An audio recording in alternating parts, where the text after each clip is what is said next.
next cell sama mucus cell itu keluarkan mucus. Kenapa? Karena gastric juice kan sifatnya asam. Kalau misalkan tidak ada mukus yang melindungi sel, selnya bisa rusak karena asam dari asam lambung. Juga sel lambung itu tipenya itu tahan dari asam. Gitu. Terus ada sel endokrin, ada sel G, sel D sama sel ECL atau enterochromaffin like cell. Ini nanti silahkan kalian baca saya fungsinya masing-masing karena saya akan jelaskan secara singkat saya pasti. Nah, silakan dibaca masing-masing saja. Ini mukus keluarkan mukus, ini sel chief keluarkan pepsinogen, nanti diubah jadi pepsin, sel parietal keluarkan HCl. Oke, toh HCl itu fungsi yang paling sering kita hafal adalah untuk membunuh bakteri. Toh. Nah, cuma ada beberapa fungsi lainnya. Yang pertama, dia itu akan mengubah pepsinogen menjadi pepsin. Nah, jadi sel chief itu tadi keluarkan enzim pepsinogen itu dalam bentuk yang tidak aktif. Enzim yang tidak aktif kita sebut sebagai zimogen. Enzim tidak aktif kita sebut sebagai zimogen. Oke, zimogen. Nah, ketika ada kondisi asam akan mengubah enzim yang tadinya tidak aktif, yaitu pepsinogen, menjadi pepsin. Pepsin itu bisa mengubah protein yang awalnya dia apa namanya? Asam amino yang panjang, asam amino rantai panjang, itu bisa dipotong. Ini namanya asam amino rantai panjang, aduh Tuhan.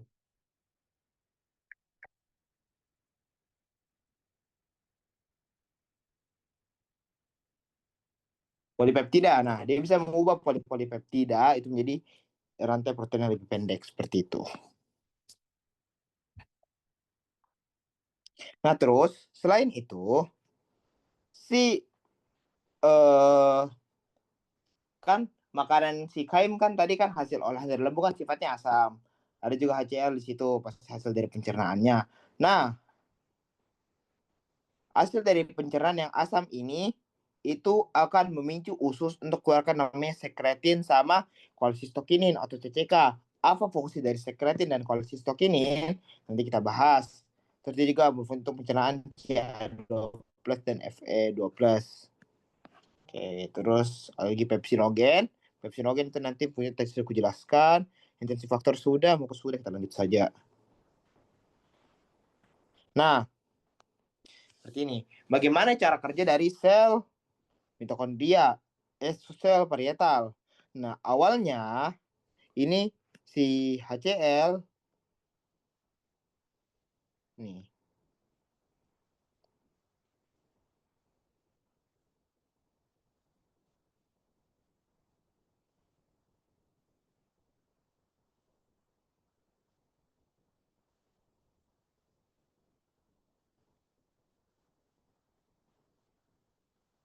Nah, jadi itu ada dua di sini, ada dua zat.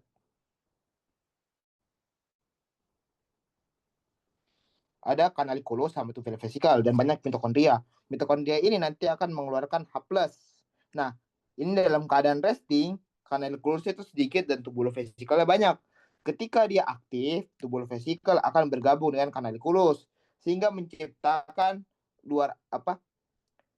luas area yang lebih besar dibandingkan sebelumnya. Dan H+ itu akan dikeluarkan tadi oleh mitokondria, dia akan keluar dan akan bertemu dengan celmin. Sehingga H+ dan celmin yang bertemu akan membentuk jadi H+, jadi HCl. Jadi ketika tubular vesikal bergabung dengan kanalikulus, luas permukaan makin besar, sehingga H+ yang keluar itu juga akan semakin banyak. Semakin banyak H+ yang keluar, semakin banyak H+ yang bergabung dengan celmin membentuk HCl. Sehingga HCl akan semakin banyak seperti itu. Nah, H+ celminnya keluar kalau misalkan semakin besar luas permukaannya sehingga dia akan membentuk lebih banyak HCl seperti itu saja. Silakan dibaca masing-masing sendiri saja ini. Kalau misalkan bingung silakan tanya, Mbak. Cuma kurang lebih itu kasar seperti itulah. Kita akan percepat saja. Silakan dibaca nanti. Nah, ini ada 3 faktor yang mempengaruhi dari gastric juice.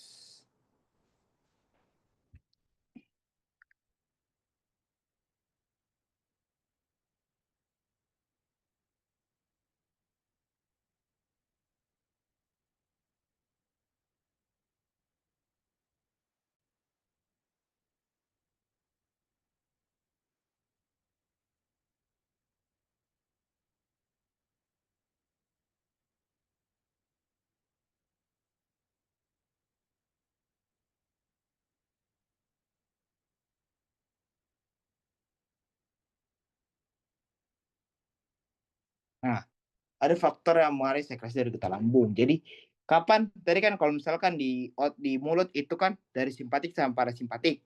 Nah, kalau misalkan dari lambung itu silahkan dihafal 3 fase ini. Fase sefalik, fase gaster, sama fase intestinal. Oke. Sefalik, gaster, sama intestinal. Nah, sefalik itu ketika makanan sudah ada di mulut atau ketika kita lihat makanan atau kita mencium bau makanan, itu adalah fase sefalik. Oke? Dari kepala. Jadi ketika kita lihat, kita mencium, ketika kita mulai makan, itu fase sefalik. Ketika makanan sudah mulai masuk ke lambung, itu kita sebut sebagai fase gaster. Gampang nggak maksudnya? Nah, ketika kita melihat makanan, ketika kita mencium bau makanan, yang aktif adalah fase sefalik karena dia itu ada di bagian kepala. Ini silakan dihafal karena ini kemarin waktu 24 ada tanya ke kemarin keluar beda soal begini dan kemungkinan besar keluar lagi. Kalau misalnya kita melihat makanan, berarti yang aktif adalah fase sefalik. Mencium, terus mencium baunya, terus mulai makan, itu fase sefalik. Ketika makanan sudah mulai masuk ke lambung, karena makanan perenggangan lambung yang kita masukkan makanan, itu akan merangsang nervus vagus dan refleks lokal, itu sudah masuk ke fase gaster. Ketika makanan sudah selesai dicerna di lambung, keluar dalam bentuk kaim atau kime, masuk ke dalam usus, itu fase intestinal. Jadi kalau misalkan fase gaster, itu akan inervasi dari hasil dari inervasi nervus vagus sama refleks lokal. Kalau misalkan si kaim sudah masuk ke usus, kan berarti pencernaan sudah selesai. Ketika kaim masuk ke usus, berarti dia akan lambatkan produksi dari gastric juice. Kenapa? Karena kan pencernaannya sudah selesai. Biar ini asam lambung tidak terlalu banyak dan justru menyebabkan korosi atau kita bilang sebagai gastritis, itu agar tidak menyebabkan kondisi gastritis, makanya akan diperlambat, akan di stop produksinya. Seperti itu. Nah, ini nastuno saja. Semakin banyak proteinnya, semakin banyak asam semakin banyak HCl yang keluar. Kenapa bisa seperti itu?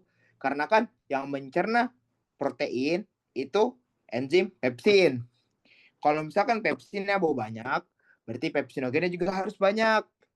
Nah, kalau misalkan pepsinogennya mau banyak, berarti ya aktivasi si pepsinogen juga harus banyak. Nah, aktivasi apa? HCl.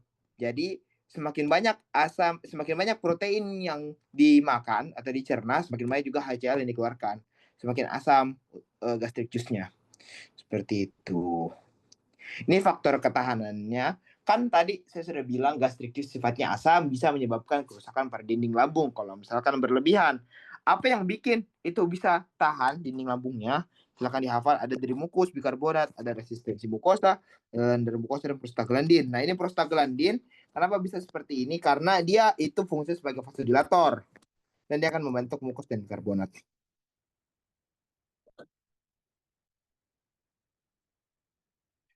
Tuh.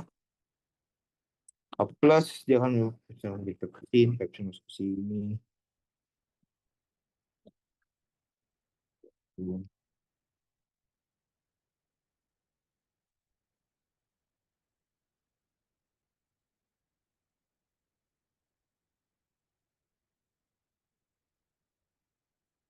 Aduh, coba mulai sedikit. Nah, ketika ada kerusakan dari dinding, misalkan tadi ini mekanisme pertahanan ini rusak, berarti kan dinding lambung itu rusak. Misalkan pada satu kondisi ini sudah rusak nih, penahannya bariernya sudah rusak, sehingga terbuka bagian intrasel dengan bagian luar sel. Nah, ketika sudah seperti itu, H plus yang awal dikeluarkan untuk mengubah pepsinogen menjadi pepsin akan mengaktifasi yang kita sebut sebagai ada namanya sel makrofag ataupun nanti sel mas ataupun kalau di lambung itu disebut sebagai enterochromaffin like cell. Enterochromaffin like cell ini bertugas untuk mengeluarkan namanya histamin. Nah, histamin ini silakan dihafal teman-teman, ini penting sekali karena sering juga keluar biar sudah di atas, sudah semester atas. Histamin itu fungsinya bisa menyebabkan namanya vasodilatasi. Ketika terjadi vasodilatasi, berarti permeabilitasnya itu meningkat sehingga makin banyak barang-barang yang bisa keluar. Cairan intravaskular bisa keluar, protein plasma bisa keluar sehingga bisa jadi edema. Oke. Silahkan nanti dihafal saja lah. Nah, tadi sudah aku bahas, saya skip saja. Ini skip saja lah. Bisa saja berhalaman 40. Silahkan dibaca saja, silahkan lama-lama. Ini intrinsic factor, paling intinya adalah dia bisa berteman dengan vitamin B, dia bisa berikatan sama vitamin B12, sehingga nanti vitamin B12 ini bisa, ini intrinsic factor bisa berikatan dengan vitamin B12. Ketika dia sudah berikatan dengan vitamin B12 ini bisa diserap. Kalau misalkan dia kekurangan vitamin B12, itu dia bisa menjadi anemia perniciosa ataupun anemia perniciosa. Kalau kita ikut sini namanya lah anemia perniciosa. Oke. Ada yang bingung sampai di sini? Ada yang bingung? Kalau tes baru 1/5. Ada yang bingung? Masih bisa 35 orang. Apa yang kita lanjut sana? Semoga kuat sampai akhir. Tapi Kak izin bertanya Kak. Boleh. Kalau misal tadi bisa mungkin diulang Kak penjelasannya, kalau misal kita kekurangan vitamin B12 itu bakal apa yang terjadi Kak? Oh, nah, saya secara gampang yang maksudnya nah, apa yang terjadi kalau kita kekurangan vitamin B12 kalau darah merah kita yang mau terbentuk itu bagus, itu harus ada komponen-komponennya. Salah satunya adalah vitamin B12. Ketika vitamin B12 itu kekurangan, dia akan menyebabkan kerusakan pada anemia, pada sel darah merah, sehingga dia menyebabkan kondisi anemia perniciosa. Gampangnya begitulah. Paham, Ji? Secara lebih ribetnya nanti kalian pelajari waktu imun hema ataupun waktu G. Sekarang saya akan bahas karena terlalu jauh. Aman? Iya Kak. Intinya dia bisa bikin kerusakan. Kalau misalkan dia sudah bikin kerusakan baru tidak normal ya gitu nih jadinya. Kita lanjut. Nah, tadi kalau misalkan di mulut, di sel asinar itu tadi parasimpatik sama simpatik. Ini ada 3, ada neurokrin, endokrin, sama parakrin. Neurokrin ini ada vagus sama lokal refleks. Neurokrin, neurotransmitternya adalah acetilcolin. Kenapa nervus vagus? Kalau kalian ingat nervus vagus kan nervus 10. Itu dia jalan-jalan kayak ke bawah gitu. Karena sebenarnya itu penjelajah. Saya ingat sekali. Namanya penjelajah ke bawah-bawah. Nah, ya itu salah satu saraf yang sifatnya itu parasimpatik. Dia berfungsi sebagai pencernaan seperti itu.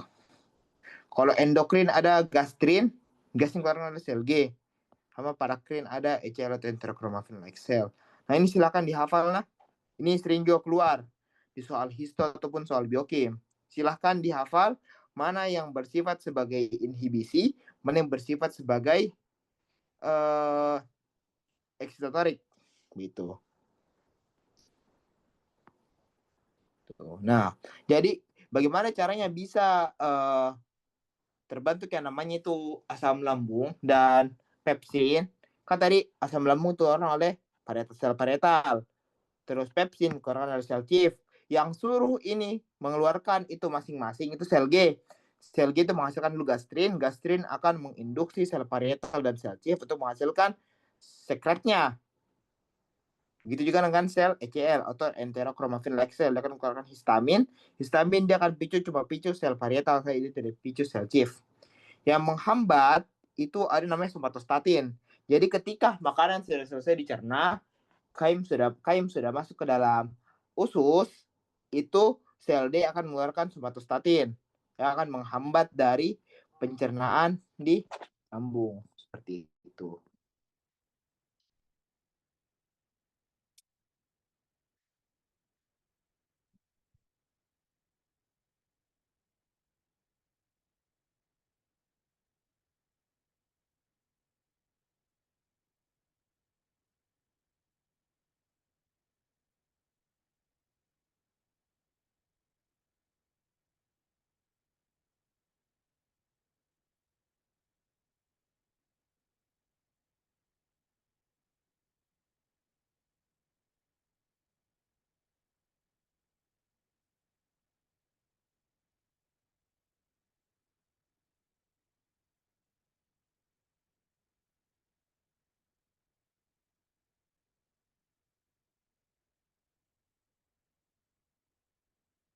Kita lanjut.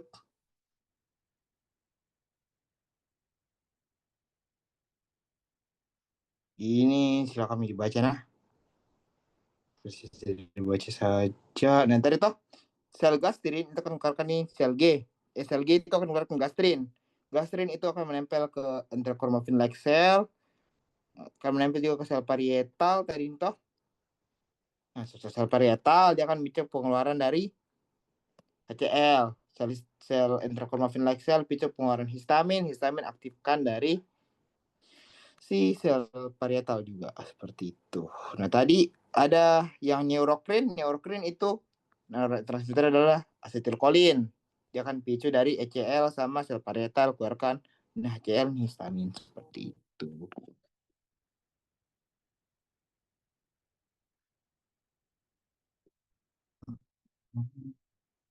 Ya, ini silakan tadi diingat-ingat lagi. Fase sefalik itu berarti ketika kita melihat, mencium, kita mulai makan. Fase gastrik itu ketika makanan sudah mulai masuk ke lambung. Oke. Fase intestinal ketika makanan selesai dari lambung masuk ke usus. Ini fase-fase ini mekanismenya silakan dibaca masing-masing saja. Ini toh fase sefalik ketika makanan sudah mulai dilihat, baunya sudah masuk melalui hidung, sudah ada rasanya, dia akan picu nervus vagus yang nanti akan masuk ke gastrit dan dari transmitter asetilkolin akan picu sel parietal. Kemudian dia akan picu sel G keluarkan gastrin, picu sel parietal keluarkan HCl. Ini juga toh selesai itu fase gastrin. Masih. Nah, ini salah ini harusnya fase kalau sudah masuk ke lambung itu sudah masuk ke fase gastrik, fase gaster. Sorry. Before food enters the stomach. Dimulai ketika sudah mulai mencium, merasakan, melihat seperti itu. Nanti dia akan mengaktifasi nervus vagus lewat via hipotalamus seperti itu. Nervus sefalik ini silakan saya dibaca. Nah, kalau gastric path ada distensi toh. Kan ketika makanan mulai sampai di lambung, lambung awalnya ukurannya misalkan cuma segini, pasti dia akan membesar dong. Ketika dia sudah mulai membesar, nah dia akan mengaktifkan dari nervus vagus juga. Nervus vagus nanti aktifkan akan keluarkan asetilkolin yang picu sel parietal. Ketika sudah ada peptida atau di lumen lambung sudah mulai terjadi pencernaan. Ada dia lihat di reseptor ini, oh ada protein harus dicerna dong. Dia akan picu sel gen keluarkan gastrin, sel gastrin picu sel parietal keluarkan HCl. Nah, oke, sama Ji. Nah, gastrin tadi kalau kalian ingat itu bisa juga picu sel enterochromaffin like cell yang bisa keluarkan histamin, histamin picu sel parietal keluarkan HCl. Oke, kita lanjut. Ini silahkan dibaca saja. Kalian baca saja, ini juga kalian baca saja. Nah, ini yang belum saya bahas itu sudah saya bahas.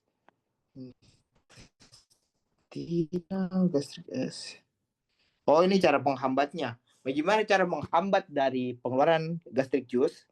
Oke. Nah, kalau misalkan di fase sefalik caranya adalah ketika kita sudah tidak terima itu impuls-impuls atau masukan kayak misalkan kita sudah tidak ciumi bau makanan, kita sudah tidak lihat makanannya, kita sudah tidak makan, itu sudah berhenti fase sefalik.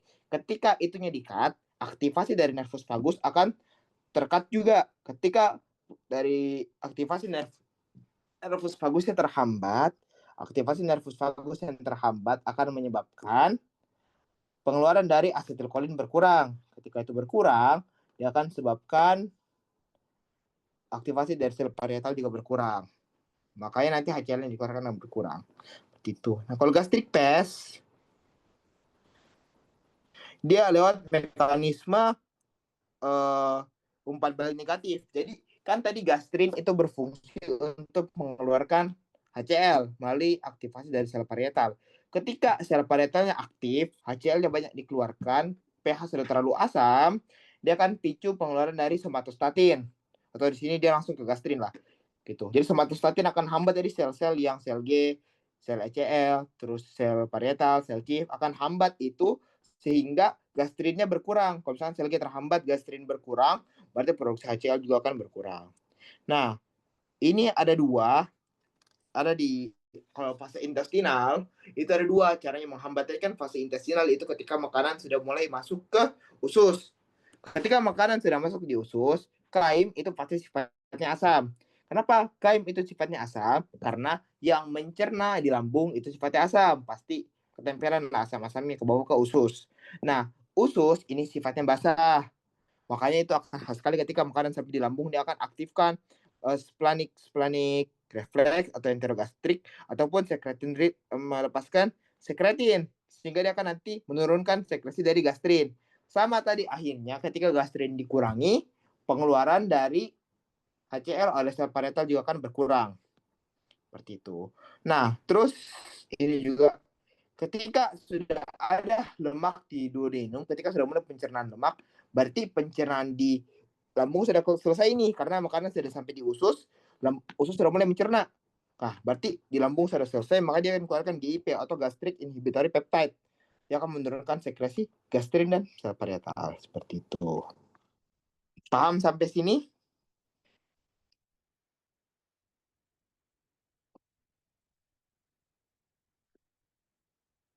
Paham sampai sini?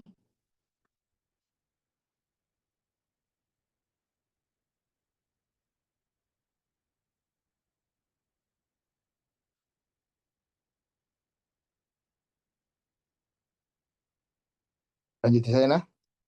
Nah, tadi kan kita sudah selesai bahas lambung, kita mulai masuk ke usus. Nah, di usus itu ada hormon-hormon juga. Contohnya itu ada hormon sekretin, kolesistokinin, CCK sama GIP, gastric inhibitory peptide. Nah, bagaimana cara ini bisa keluar? Itu ketika sudah ada zat asam atau kaim yang masuk ke usus. Seperti itu. Nah, bagaimana caranya? Ini enzim-enzim ini itu fungsinya adalah untuk mencegah kaim yang tadi sifatnya asam itu terus asam di lambung, asam di usus. Biar dia tidak merusak kondisi usus karena usus ini tidak siap sama kondisi asam yang ada dari lambung. Makanya fungsi si sekretin, kolesistokinin sama GIP ini berfungsi juga untuk menetralkan si asamnya tadi dan melanjutkan pencernaan. Seperti itu. Caranya adalah dengan menghambat dari sekresi gastric acid sama mengurangi. Seperti itu. Ini silahkan dibaca kurang lebih itu sama tadi yang aku jelaskan. Kan skip saja. Skip saja. Nah, kita sudah mulai masuk ke usus. Di usus itu ada 3 bagian. Ada duodenum, jejunum, sama ileum. Paling sering pencernaan itu terjadi di duodenum. Yang paling sering. Di duodenum. Karena di duodenum itu ada, kalau kalian sudah belajar anatominya, itu ada, apa lagi namanya? Aduh, papila. Nanti kalian pelajari lah. Intinya adalah ada lubang, ada pangkas dari namanya pankreas, hati sama kantung empedu yang masuk itu. Zat-zat yang ada di hati, di pankreas sama di kantung empedu itu masuk ke dalam usus untuk membantu pencernaan terjadi di usus. Oke. Kalau misalkan liver sama gallbladder, ini liver, ini hati, gallbladder, kantung empedu, itu dia mengeluarkan dari bile atau garam empedu. Oke, atau empedu dia akan membantu emulsifikasi dari lemak. Nanti kita pelajari di bawah. Atau nanti sebenarnya lebih khas di faal, bagaimana caranya emulsifikasi lemak. Nah, pankreas, seperti kalian tahu, itu dia bisa mengeluarkan pankreas, amilase pankreas untuk membantu pencernaan dari karbohidrat tadi. Sama ini yang paling sering keluar, ini sodium bikarbonat untuk menetralisir dari asam tadi. Glucocornipase. Oke, kita lanjut lagi.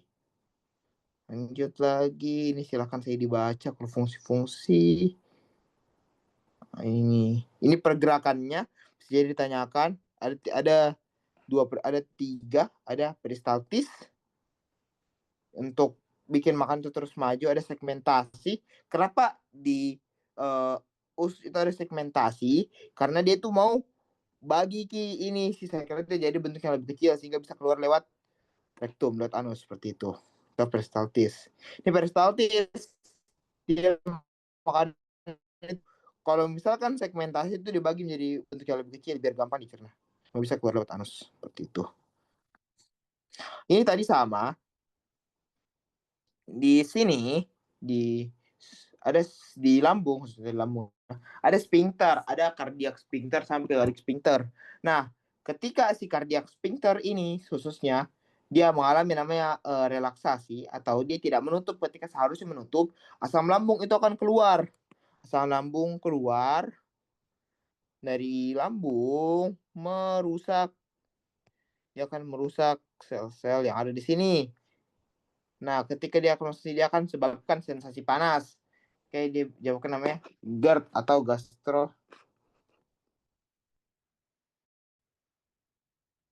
gastroesophageal reflux disease.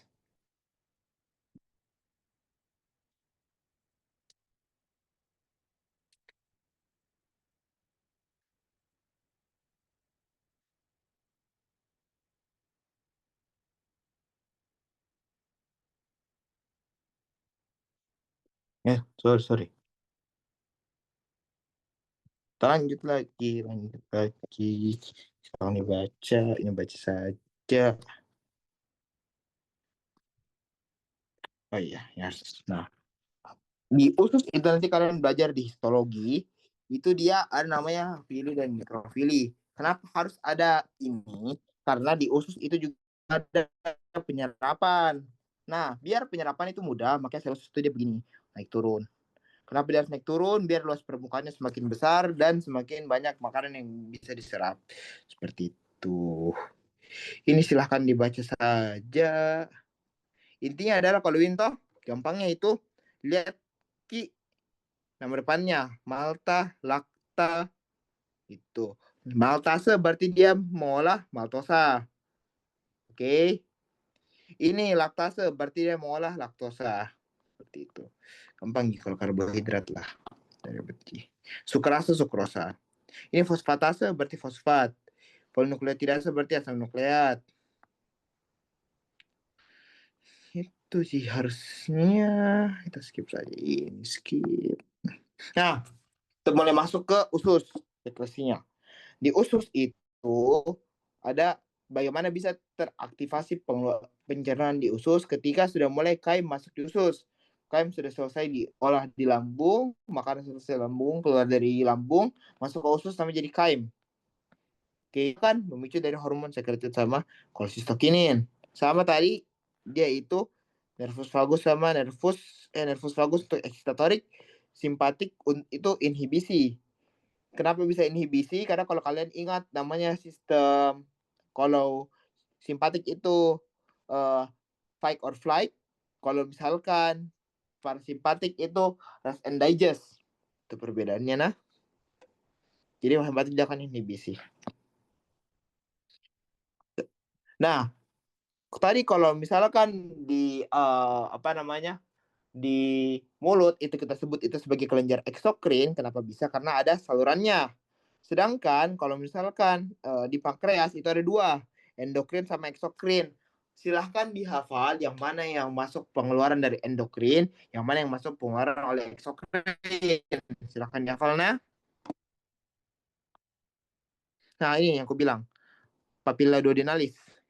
Ini nanti dari sini ini hati ini juga ada kantong putih, dia akan masuk lewat sini, bergabung di sini, keluar di papilla duodenalis. Nanti kalau kalian masuk di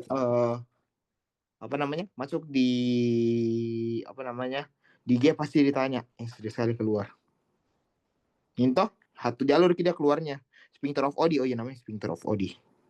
Ini sering sekali keluar di anatomi. Ini juga ductus pankreas keluar sering sekali. Karena ada dua ductus, ada ductus Santorini sama ductus Wirsunghi. Silakan dihafal saya nanti kalau anatomi. Ductus interkalasi. Nah, ini yang mau saya kalian hafal. Di pankreas itu ada sel asinus sama sel ductus. Nah, ini kita fokus di sana. Kalau misalkan kita sudah bahas masalah endokrinnya, endokrin itu ada namanya pulau Langerhans. Kalau endokrin itu kita biasa pulau Langerhans. Langerhans. Ini fokus di endokrin. Kalau misalkan kita di eksokrin, kita bahas mengenai sel asinus sama sel ductus. Sel asinus itu keluarkan kolesistokinin. Kalau ductus keluarkan sekretin. Hafal juga apa yang dikeluarkan. Kalau misalkan kolesistokinin keluarkan enzim sama Cl, sekretin keluarkan H2-amin. Silahkan dihafal. Oh. Contoh, silahkan dihafal. Tadi ini apa? Sel asinus keluarkan enzim, sel ductus keluarkan H2-amin. Aduh.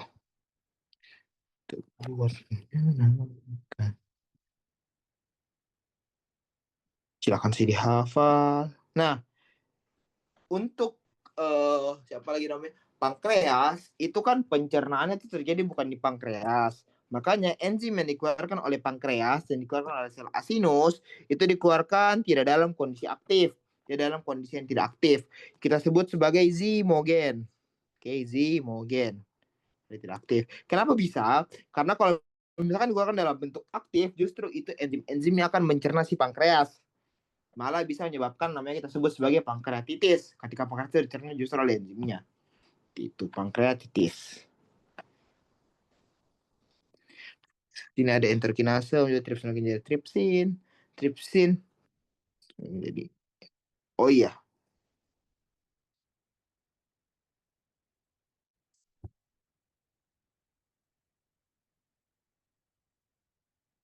Ini keluarkan saya lupa lagi siapa yang keluarkan ini barang. Oh ya. Nah, si pankreas ini itu akan mengeluarkan enzim-enzim yang tidak aktif sekaligus sama tripsinogen. Toh, enzim-enzim tidak aktif sama tripsinogen. Intinya adalah kalau misalkan kalian lihat ada kata-kata tripsinogen, terus pepsinogen, kata ogen itu berarti enzim itu belum aktif. Ketika dia diaktifkan dia jadi tripsin, jadi lebih pendek ya. Hilangkan kata ogennya. Seperti itu. Dia akan mengeluarkan enzim-enzim yang tidak aktif sama tripsinogen. Nah, si usus itu punya namanya membran bone enterokinase. Jadi ada enzim yang menempel di membran selnya, sel-sel dari epitel duodenum. Si enterokinase ini akan mengaktifkan tripsinogen menjadi tripsin. Sehingga enzim-enzim yang tidak aktif tadi yang dikeluarkan oleh pankreas itu akan aktif di usus. Karena ada pengaktif dari tripsinogen menjadi tripsin.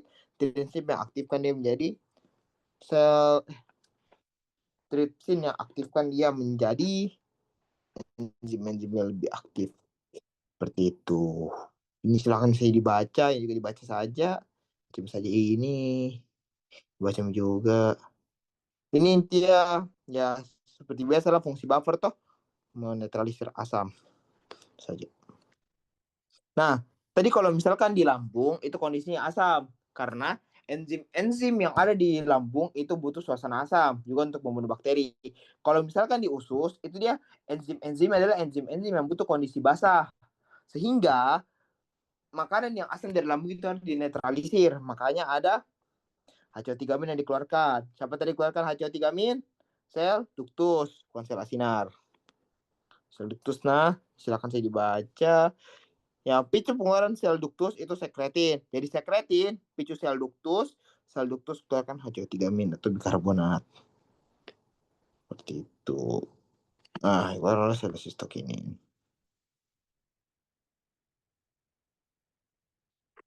Nah, kalau misalkan tadi kan sekretin itu berhubungan sama si sel ductus yang berhubungan sama H2-amin atau bikarbonat.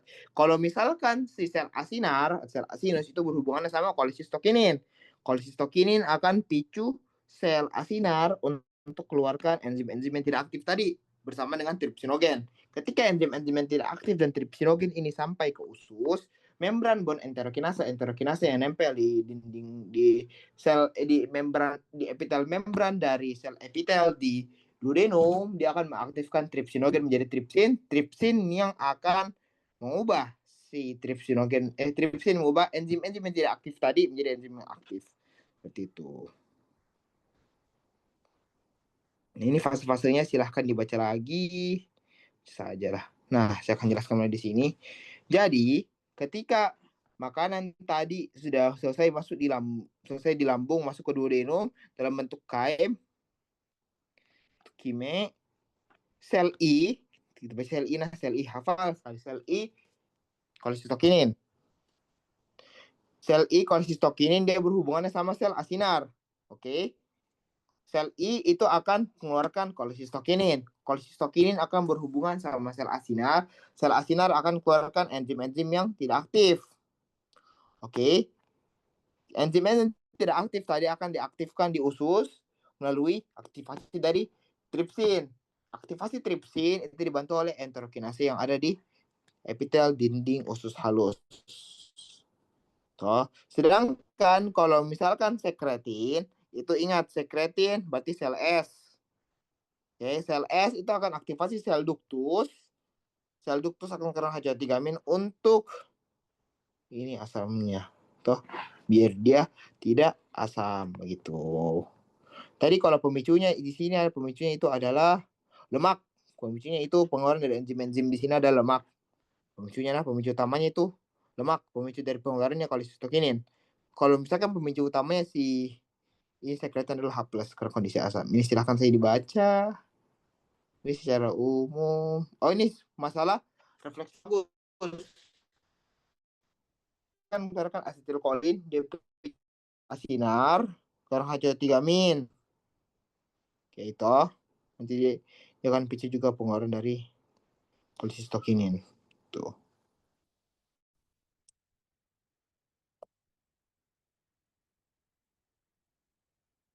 Itulah intinya. Oh begini. Ketika makanan sudah selesai dicerna, ada hasil pencernaannya, ada peptida, sama amino, ada lemak, ada H+. Yang berhubungan sama nervus vagus itu adalah H+. Itu ada berhubungan sama nervus vagus. Aktivasi dari sel asinar keluarkan, dia akan keluarkan asetilkolin, dia akan menempel di reseptor yang ada di sel asinar keluarkan enzim-enzim. Itu.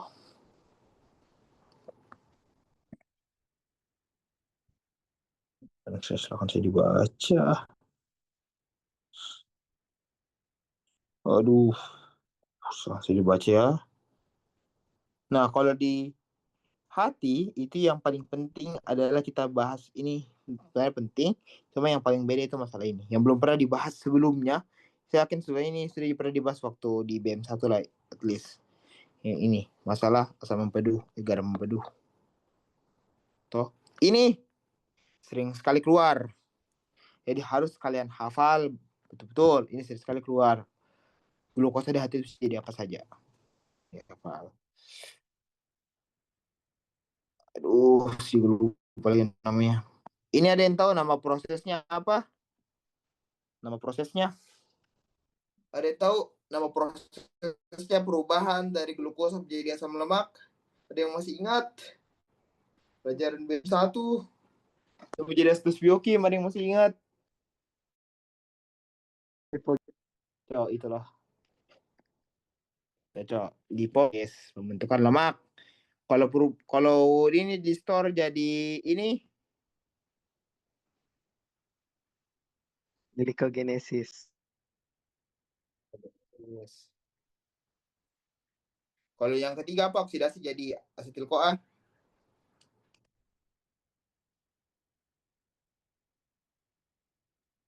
Glikolisis Kak dan dekarboksilasi oksidatif. Oke, yang terakhir apa? Produksi NADPH. Ingat? Di sini lihat. Anu Kak, jalur pentosa 5 fosfat. Cocok. HMP atau apa? Pentosa 5 fosfat. Hexose monofosfat pathway. Silahkan dicari saja. Kalau dijelaskan di sini sampai isi kita. Ini silahkan dibaca saja. Ini siklus kori. Ini HMP toh. Pentos pathway yang tadi dijelaskan sudah. Ini siklus kori sama siklus alanin cycle. Kalian baca sendiri, Mina. Siklus kori harus dijelaskan. At least. Jadi deh kalian baca sendiri, Mi deh. Besar, Mi. Tuh. Ini kalau misalkan banyak glukosanya, bisa juga jadi asam lemak. Tadi namanya tadi apa namanya? Hipogenesis. Itulah. Kita lanjut saja. Ini juga silakan dihafal nah fungsinya fatty acid. Ini namanya apa? Ini sama ini. Nama petuinya apa? Yang ini mau deh, oksidasi. Tahun sekali, Ji. Baru belajar kemarin. Saya ajar di kemarin kapan? Di... Gimana, Di? Saya ajar jadi kardio, nah. Sudah ajar. Apa namanya ini? Oksidasi. Satu, Ji, loh. Jalurnya Beta loh. oksidasi, Kak. Beta oksidasi. Apa hasilnya beta oksidasi selain CO2 sama H2O? Ayo, Asetil-CoA dan asetil NADH. CoA dan benda keton toh. Nanti asetil CoA juga jadi benda keton. Oke lah. Nah, ini yang penting juga, si lemak ini, beta oksidasi toh, dia akan bisa untuk membentuk kolesterol. Kalau nanti ditanya eh, substrat dari pembentukan si asam empedu adalah kolesterol. Nah, asam kolesterol itu bisa digunakan untuk membentuk namanya asam empedu. Silakan dibaca. Entah asam empedu ini teol dari kolesterol. Jadi kan asam empedu primer. Asam empedu primer ini itu sifatnya adalah tidak larut dalam air. Tidak larut dalam air. Asam empedu primer ini tidak larut dalam air. Sehingga ketika dia mau ditransport pergi ke dalam usus halus, dia harus diubah dulu dengan bantuan konjugasi. Konjugasi itu namanya adalah penempelan. Ditempelkan sama glisin dan taurin menjadi garam empedu. Garam empedu nanti akan lewat di sini, pergi ke usus, dia akan lepas konjugasinya, dikonjugasi menjadi asam empedu primer, dibantu oleh bakteri dari usus, dia akan berubah jadi asam empedu sekunder. Ini yang sifatnya dalam air sehingga bisa mencerna makanan seperti itu. Nah, jadi kalau misalkan ditanya siapa yang hasilkan empedu, itu bukan kantung empedu. Kantung empedu itu sifatnya itu cuma menyimpan. Yang hasilkan adalah hati. Itu. Toh. Nah, bagaimana caranya ini asetil CoA itu bisa jadi kolesterol karena ada namanya ini enzim HMG CoA. Ini silakan dihafalnya, enzim yang mengubah asetil CoA jadi kolesterol adalah HMG CoA. HMG CoA. Nah, untuk orang-orang yang kolesterolnya tinggi di atas 200 itu biasa dikasihkan obat-obat yang sifatnya statin. Obat-obat yang golongan statin karena bisa menghambat enzim HMG CoA reduktase. Seperti itu. Sering sekali keluar, tolong dihafal lah. Tidak susah aja harusnya. Silakan saya dibaca. Ini juga silakan saya dibaca. Aduh, baca saya deh. Terlalu ji. Ini kemarin sudah kujelaskan nah. Yang kalau asam amino dia akan lewati proses transaminasi sama deaminasi oksidatif. Silakan diingat-ingat lagi. Intinya nanti hasil ada pembentukan amonia. Tapi amonia ini sifatnya toksik, makanya dia harus amonia ini masuk ke siklus urea untuk menghasilkan urea. Urea nanti dibuang lewat urin seperti itu. Ini bilirubin. Nah, ini dari mana datangnya nih si bilirubin ini? Dan apa fungsinya? Bilirubin ini fungsinya itu adalah untuk mewarnai feses. Oke, bilirubin dan turunannya, nah turunan itu banyak, itu untuk mewarnai feses. Dari mana datangnya si bilirubin ini? Dari pemecahan di hemoglobin. Ketika eritrosit, berapa umurnya eritrosit? Berapa umurnya? Diingat? Karena Assalamualaikum. Ya.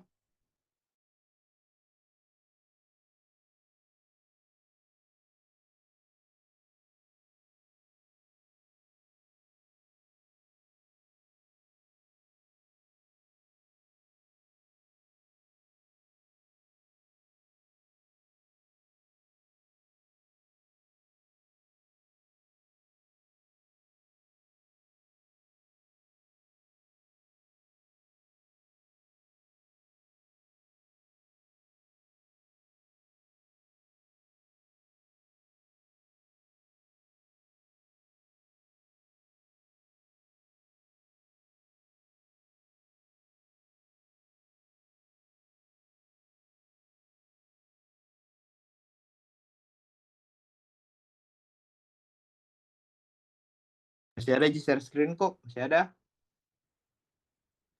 Ya, masih ada, Kak. Masih mau belajar atau sudah capek? Sanggup, Ci? Lanjut, Kak, lanjut. Lanjut. Dan mana kalau kalian sudah capek dan sudah pusing, kayak apa kan nabas, biar deh remet mak, ya sudah keluar, silahkan. Saya tidak larang Ji, karena memang susah teman-teman. Itu. Nah, berapa tadi umurnya eritrosit?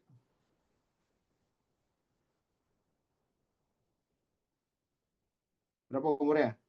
Ada yang ingat? Google nih lah. Umurnya adalah berapa hari? 120. 120 umurnya nah?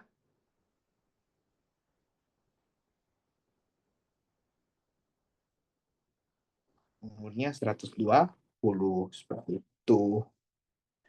Jadi ketika sudah lewat umurnya atau pada kasus-kasus misalkan tadi anemia megaloblastik atau mikrositok makrositik ya whatever lah, dia akan terpecah. Hemoglobin yang ada dalam eritrosit itu akan memecah jadi globin dan hem. Hem ini nanti akan melalui proses oksidasi menjadi biliverdin yang warna hijau. Biliverdin ini nanti akan berubah jadi bilirubin. Oke, itu artinya bilirubin nah. Bilirubin nanti itu akan masuk ke hati. Bilirubin dia akan mulai proses konjugasi juga. Jadi bilirubin diglukoronat, dia akan masuk di glukoronat bilirubin. Nanti ketika di usus, bilirubin ini akan berubah menjadi sterkobilinogen dan urobilinogen. Sterkobilin dan nanti ini diaktifkan, dia akan diaktifkan menjadi sterkobilin dan urobilin. Sterkobilin ini akan mewarnai, kira-kira tahu mewarnai apa? Tuh urobilin dulu deh. Urobilin mewarnai apa? Festorin. Urin. Urin, sterkobilin Feses. itu paling sering keluar, itu juga sering keluar, nah silakan dihafal. Nah, ini silakan saya dibaca. Ini juga sering keluar. Ada kasus-kasus ketika bilirubin, orang-orang, kalau kalian ingat orang-orang hepatitis, itu karena bilirubinnya banyak di hati, betul bilirubin itu keluar dari hati masuk ke dalam darah, makanya orang-orang hepatitis itu warnanya kuning karena banyak pigmen bilirubinnya. Seperti itu nah.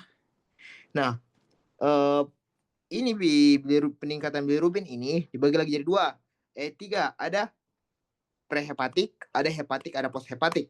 Prehepatik itu berarti dia masalahnya ada di luar hati. Contoh pada kasus-kasus misalkan anemia apa di eh, eh, anemia misalkan ada anemia perniciosa lah karena tidak bagus ke bentuk hemoglobinnya, bentuk eritrositnya gampang ruptur, gampang rusak sehingga hemnya banyak terbuang, hemnya berubah jadi bilirubin sehingga bilirubinnya meningkat. Ketika bilirubinnya meningkat, ya bisa jadi jaundice. Makanya penjawabnya adalah hemolitik.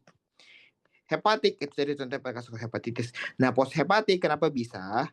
Karena tadi dia keluarnya itu lewat saluran empedu. Ketika ada penyumbatan di sini, contoh pada kasus-kasus kolelitiasis atau koledokolitiasis, si bilirubin ini tidak bisa lewat, sehingga bilirubin tidak bisa lewat ini akan kembali ke hati dan ke pembuluh darah sehingga warna juga jadi muncul warna kuning. Itu. Nah, bilirubin itu ada yang indirect dan direct. Tadi kalau misalkan asam empedu itu ada asam empedu primer dan sekunder. Kalau si bilirubin juga ada bilirubin primer dan bilirubin sekunder. Jadi silakan dibedakan lah. Bilirubin primer dan bilirubin sekunder. Bilirubin bilirubin ada indirect sama direct. Bilirubin indirect itu dia bisa yang konjugasi dan dia juga tidak dalam lemak. Makanya ketika mau dibawa menuju ke hati, dia itu berikatan sama albumin karena albumin ini protein. Jadi dia bisa lewat di seperti itu.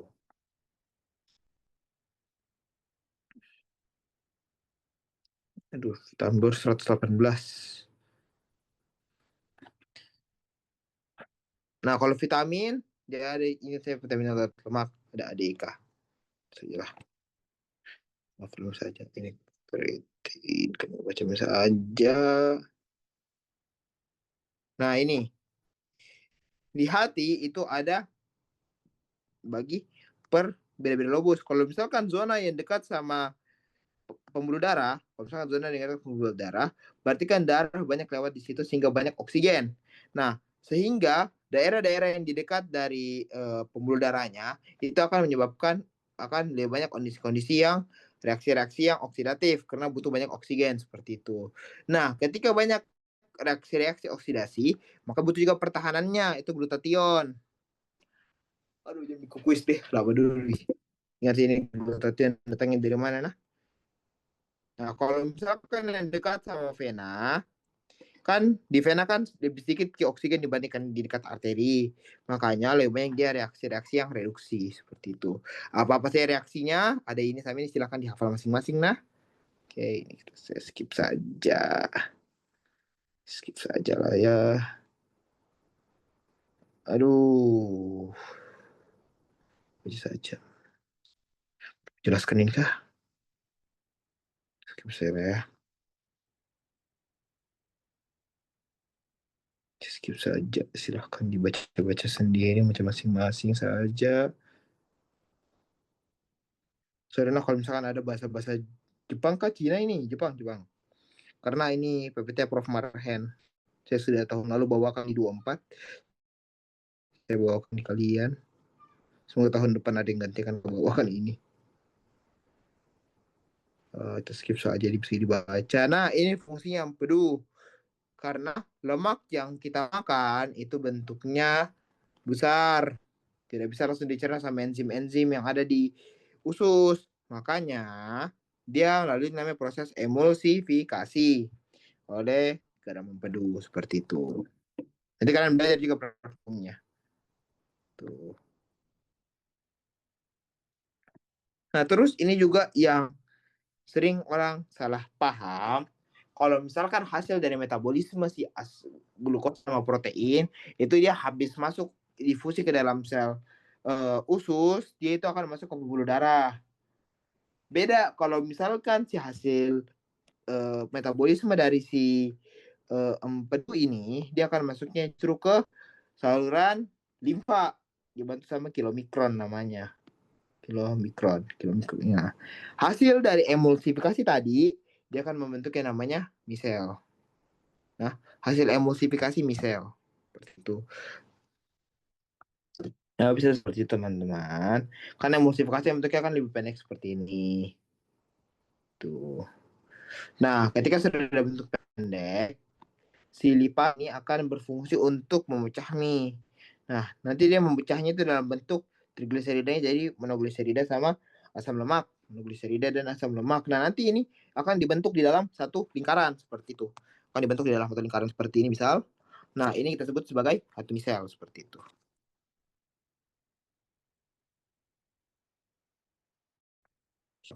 Baca ini saja, aku jelaskan, baca saja. Coba saya ini silakan saya dibaca. Tidak gitu. Daji. Daji.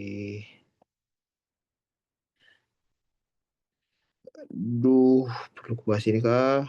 Acara kubahas ini toh yang masuknya di saluran limfa, nah bukan saluran darah. Kalau misalkan protein sama glukosa itu masuknya di pembuluh darah.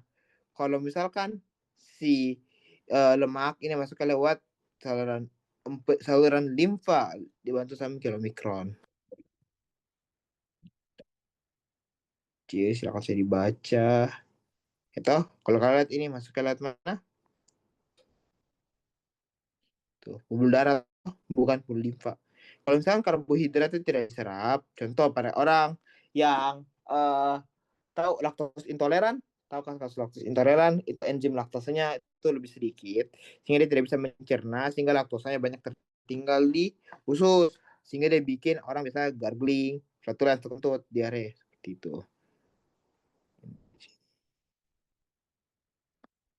Nih kalian baca saja, kalian baca saja. Baca saja 30 halaman lagi teman-teman. Nih sudah baca saja. Ini apa baca saja nih. Sudah aku jelaskan kemarin. Nah ini bisa review saja. Ini sisa kalian baca saja dari yang perlu kujelaskan. Oke, selesai sudah. Ini sisa kalian baca saya ini nah. Saya dijelaskan tadi di atas.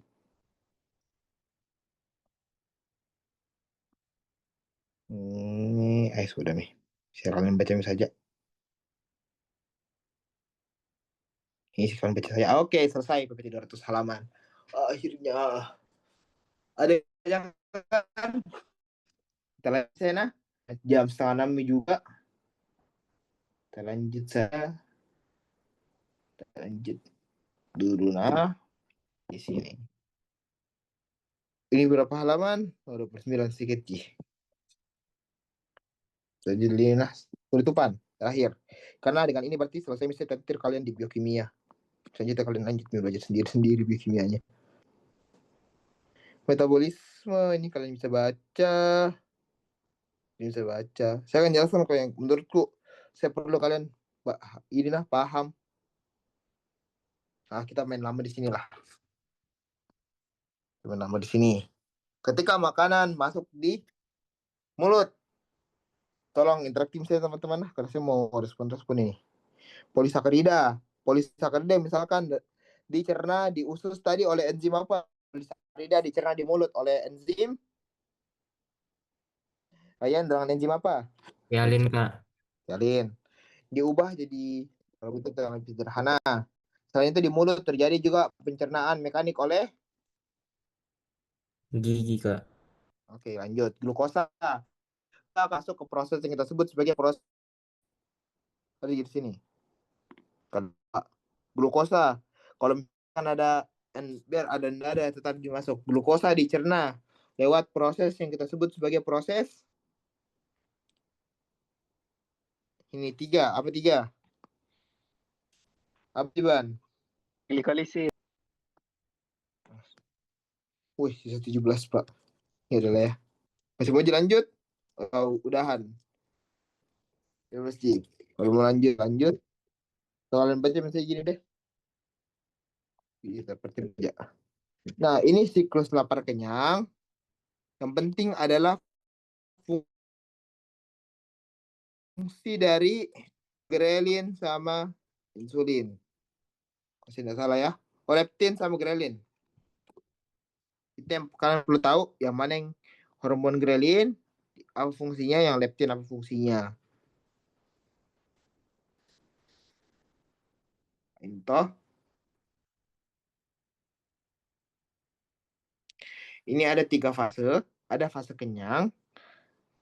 Terus pas tahap puasa singkat sama tahap kenyang kembali.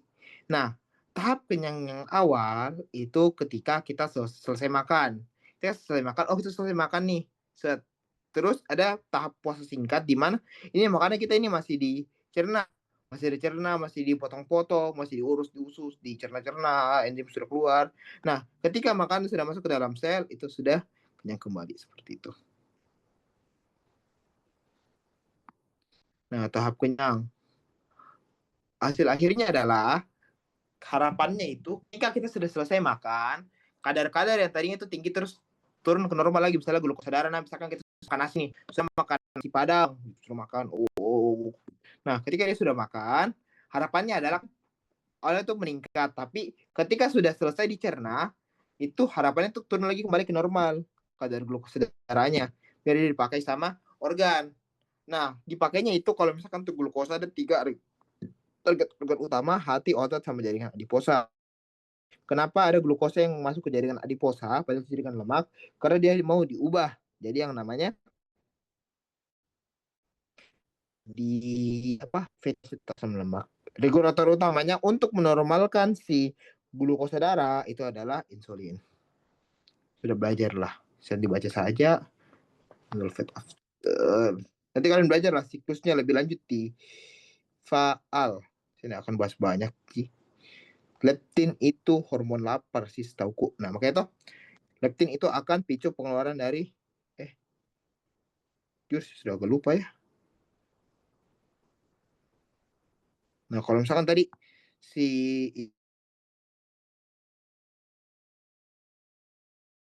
Tadi kan kalau misalkan di tahap kenyang, postprandial itu menurunkan kembali konsentrasi glukosa darah. Itu oktril insulin. Sedangkan kalau misalkan tahap fase singkat, ini meningkatkan pelepasan glukosa oleh hati dan mempertahankan glukosa normal dalam darah. Itu adalah glukagon, target utama itu hati. Kenapa? Karena glukosa ini disimpan juga di hati.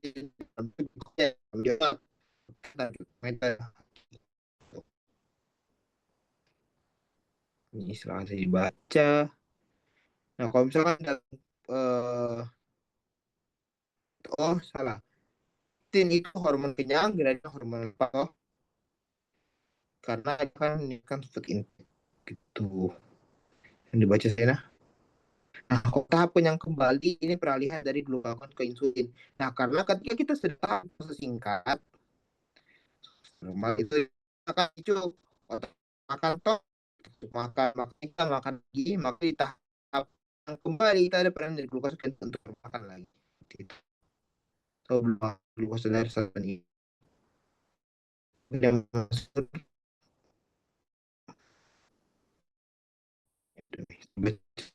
sebenarnya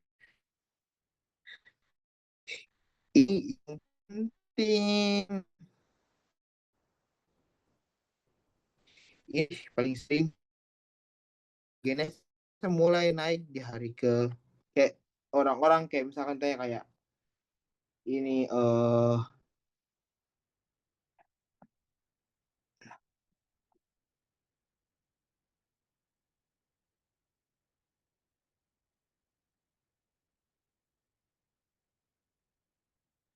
ini kalian baca saja. Bentar dia perlu jelaskan.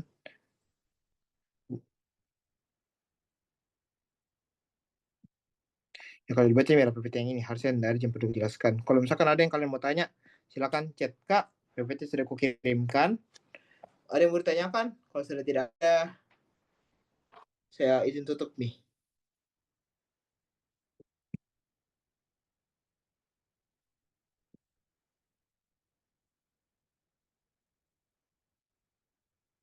Aman? Chat dulu nih, masih bertahan. Uang yang bertahan, konsep lah. Itu mau jadinya. Nah, saya ada anak kelompokku kan? Nah, pakai tidak ada. Ada anak kelompokku. Kalau ada Nadia atau ada Wia kayaknya ini anak kelompokku. Aman Ji Ziban sama Ryan yang tadi pagi minta. Aman Ji? Aman Kak. Alhamdulillah aman kan. Ryan aman? Kalau aman saya tutup Pak Rena. Masih guys. Sama ini Ziban minta tolong kalau misalkan ada yang SS di pertemuan yang kardio sama yang urin tolong kirimkan karena ada yang SS kayak gambaran lagi Zoom karena mau ku masukkan di laporan seperti itu. Oh iya, Aman? baik Kak. Katanya kami kita Iya, Kak. menangkatan kalau ada SS tolong kirimkan saya. Sentiran di Kak. Iya, cocok. Iya Kak. Oke, makasih nah. Iya, makasih banyak juga Kak. Saya izin tutup guys. Makasih banyak. Assalamualaikum. Waalaikumsalam Kak, terima kasih banyak Kak. Waalaikumsalam, makasih banyak Kak. Waalaikumsalam, terima kasih Kak. Terima kasih banyak, Kak. Terima kasih, Kak. Waalaikumsalam.